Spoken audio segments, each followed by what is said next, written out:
Welcome to another video, guys. Today we're gonna be talking about several huge mistakes I've been seeing some of the people do on the account takeovers I've been doing for free, and I really think this is something I need to talk about because I'm seeing way too much of it, guys. Like, it's not even funny how much progression people have been costing themselves literally through years of neglect, and in this video I'm gonna shed light to all of these huge things because it really needs to stop. I hope you find the video helpful, and if you do, it would be awesome if you drop a like and subscribe to the channel, and don't forget you can check me out live on stream each Tuesday and Thursday where I do free account takeovers, and sometimes Saturday too where I do paid account takeovers when we get too much of those. Check out the links in the description, both for the free and the paid version, and don't forget you can support the channel for free by downloading right through my premium download link, and that's gonna start you off with 4 amazing champions right out the get-go, and you're also gonna have 48 hours to use the promo code section, as well as get yourself Ezio after 7 days, which is honestly kinda insane right now because this guy really is top tier for a free champion, that's for sure. Also, we do have paid memberships if you guys want to get into that, but that is totally optional. Now, let's get into the video.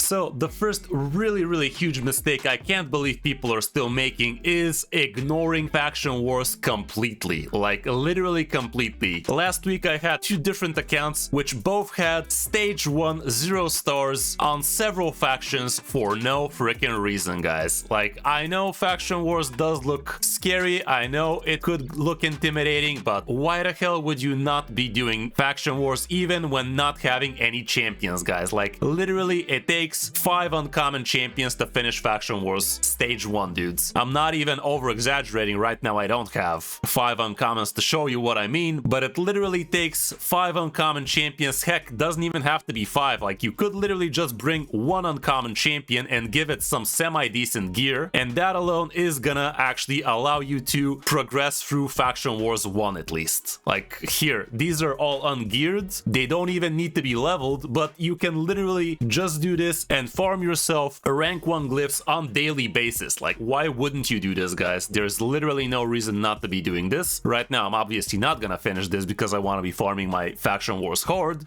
but you guys get the picture. Even rank 1 glyphs on all of your items is literally just like getting yourself an extra item on your account, which is absolutely huge. Not only that, if you just get yourself these 5 uncommon champions and just give them the gear you have on your account, that would give you huge advantage, and you can literally reach the first boss this way. All you gotta do is save yourself global presets, guys. Right now the game is a day and night different from what it used to be before. You go to your preset manager, you set yourself some decent global presets, and whenever you build a champion, save that champion build as a global preset and be ready to give that good global preset on some literal uncommon champions just for the sake of actually finishing bigger, better stages on faction wars horde. That alone is gonna help you stockpile a bunch of rank 1 and rank 2 glyphs, which honestly even to this day I'm still using, guys. Like, do you think we're swimming in glyphs? Like, look at this, I'm actually missing some glyphs. Yeah, from the vitality glyphs nobody gives a hell, but for speed glyphs I only have 33 1-star glyphs right now, and I barely have any of the big ones. So rank 1 speed glyphs are still good glyphs even on endgame accounts, because you can't always give the biggest bestest glyphs on not the bestest gear for not the bestest champions. So do yourself a favor and always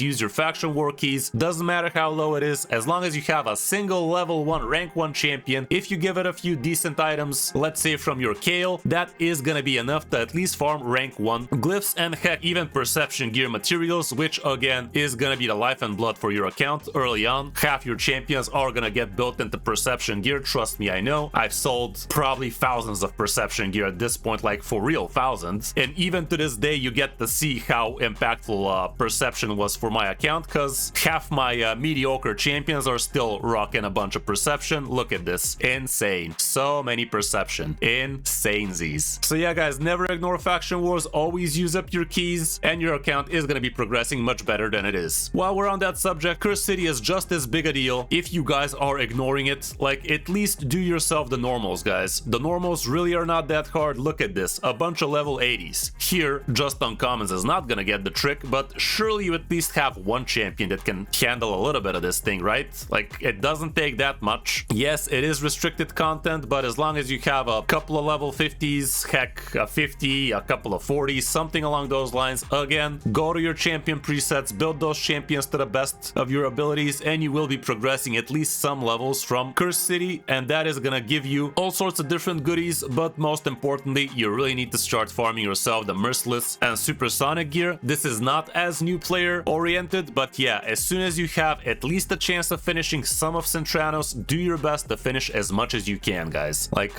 even for me, it's a lot harder to complete the whole thing at the end, but nowadays I am actually finishing it every time, all the time, and even though some stages are extremely hard, like Fire Knight can be super broken, this stage is usually typically very hard, and this one is probably gonna be pretty wonky for me, but all around, with time, with strategic level up of your champions, you will be doing a much better time later on. And also, if you're having a hard time with a particular level, you might actually see what your fellow guildmates have been doing, as well as what the global rankings have been doing. Obviously, right now we don't have, what the hell, how the hell is this guy this far already? Well, apparently some people have been pushing super hard, but yeah, you could be checking out the global rankings and see what people have been actually doing in order actually to pass these somewhat harder stages. And while we're on the subject, same can be said for Grim Forest. Like, if the game is giving you free resources, use those resources, guys. On a daily basis, we get ourselves 30 distorted energy. Even if you don't have the best esteem, again, you should be capable of doing at least something on normal. So push as hard as you can for as long as you can and get yourself a little bit of bigger, better stuff as fast as you can, so you're progressing. Another huge thing I really need to point out would be Clan Boss. When you're starting yourself an account, the first priority for the account would be to reach as hard as you can on Ultra Nightmare Clan Boss, guys. If you're not farming Clan Boss, Ultra Nightmare on a daily basis, you will not be able to farm shards, books, and everything in between, so you get to actually start doing fusions and whatnot. And also, if you cannot reach the final chest of a boss, don't even try to fight it. Like, the way the rewards work is, if you're not getting the last chest, it's really not gonna be that good. So for instance, if you can fight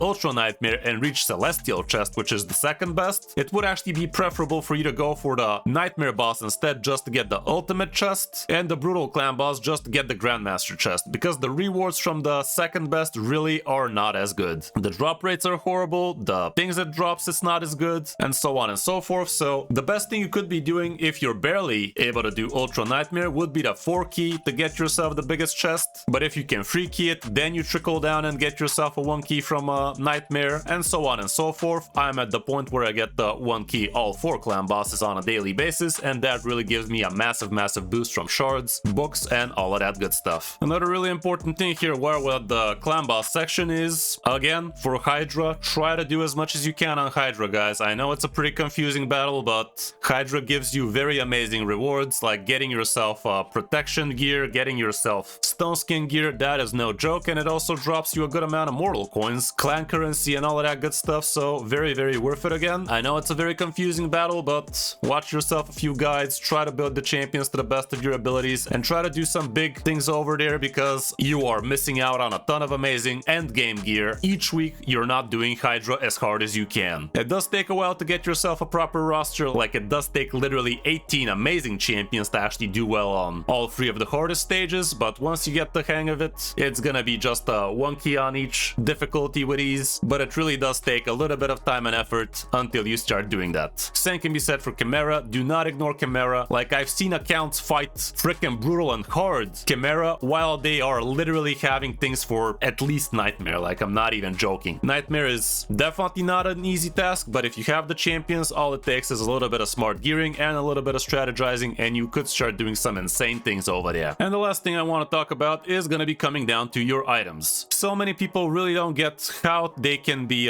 choosing which items are actually good or not. And yeah, it does take a little bit of time and practice. Like, it does take a little bit of a big understanding of what you actually need to be looking for your items, but in order for you to be cleansing your gear properly, you actually need to level some of those items first. I had to do a couple of account takeovers yesterday, and there was so much freaking trash I needed to take out from their account. But basically, in order to do a proper gear cleanse, first you need to go over your items and actually just sell the obviously bad pieces. Like, here we get to see a couple on my account from Clan Boss, no doubt. And after you've seen what is the unusable gear, you actually need to start going through your gear again and start leveling some of these pieces. You don't need to do it always at the same time, but the idea is once you're done selling the really bad gear, you gotta then check the unleveled gear and see if that gear is actually worth it. For instance, right now here I've left this 6-star shield for reasons unknown to me. Honestly, this is not very usable for my account. For yours it probably could be, but for me, if it doesn't have speed, it's probably not a good item at all. Like for this to remain on my account, it could have if it had this crit rate plus this HP, but also crit damage and speed. Like something close to perfect from this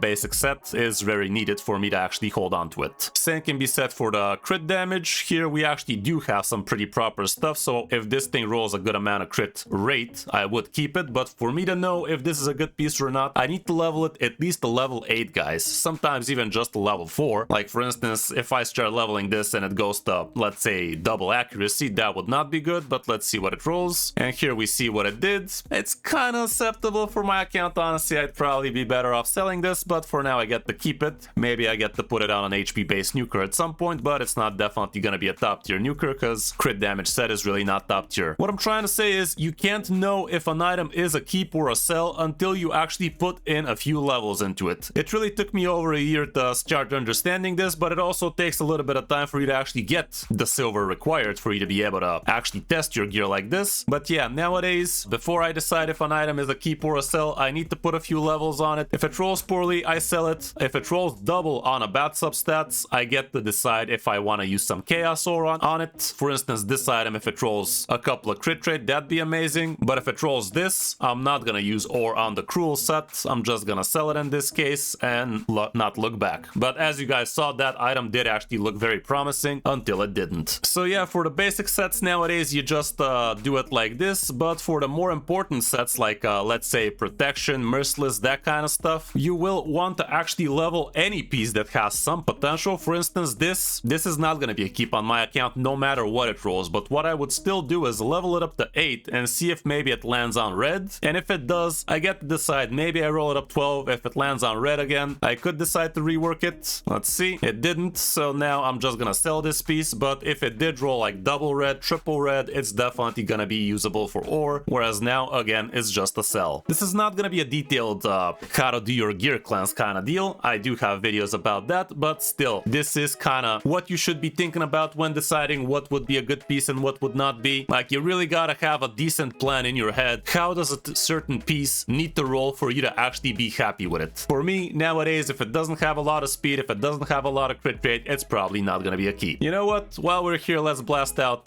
10 ancient shards for me, because I've almost gotten the last reward on the champion chase, so I just gathered 10 extra ancient shards. This probably is gonna have a legendary, by the way, because I'm very close to Mercy, but let's see what it do. There you go. Granite Doorkeep. Well, that's not amazing for me. I knew there was gonna be a Lego in there. At least we got a good amount of points so we can get closer to the champion chase tournament. There we go. We actually finished it. But yeah, I kind of wanted to keep those ancient shards for a 1+1 eventually, but I probably would not have managed to hold out. Anyway, it is what it is. I got myself a little bit of more faction guardians, which actually does remind me, this is another mistake I see people doing. They don't fill out their epic faction guardians, but instead they give +1 to any champion they can. Giving +1 to champions is cool and all, but if your faction guardians are not properly filled, you're really not going to be progressing as much as you could be. So right now I'm going to be having myself extra dwarfs like this, but as you see, I have myself all the epics, all the rares already filled out, and you don't even need to commission them. For me, I can, because these are not champions I needed, so might as well save some room. But for people in their early and their mid game, they can just leave them ready for whatever. For instance, I still actually don't have these guys. Oh, actually I could fill them out, but not really. But yeah, I will be using a couple of these after I give them a couple of brews, and I'm gonna commission them that way, so I know that my rare Shadowkin are as good as they could be. Before I commission champions like that, I give them a few brews if we have a champion training tournament or event. Right now, just 10 brews on these is great for a little bit of extra cheap points that way. Here we go, 36 points for a couple of brews. And now I'm gonna go ahead and load out a couple of these like that. For me, commissioning is better. It is deleting the champions from my account, but I don't need extra of those on my account. Might as well get some room. I will not be using these because I've already ascended this one and rank 4'd it, but if I didn't, I could have just clapped a couple, commissioned him, and know that all of my rares are now fully Faction Guardian this way. So yeah guys, really avoid giving +1 on your champions. I myself don't have any +1 on my legendaries. For my epics, obviously I +4 the hell out of them if they make sense, but not before I've done all of my Faction Guardians, guys. Very, very important. It's kind of cool getting the +4, but giving extra stats to a single champion is not better than giving extra stats to the entire faction. So yeah, that's gonna be it for this video, guys. It kind of went all over the place, not gonna lie. All sorts of different level tips, but I really have been seeing a lot of these mistakes lately, and I decided to shed some light on them. I hope you enjoyed the video, and if you did, a like and subscribe would be awesome. And don't forget you can check me out live on stream each Tuesday and Thursday for free account takeovers. You can support the channel for free by sharing the game with my premium download link and get yourself a lot of extra amazing champions for doing so. Thanks for watching, guys. I'm Chris05, and I'll see you in my next video or stream.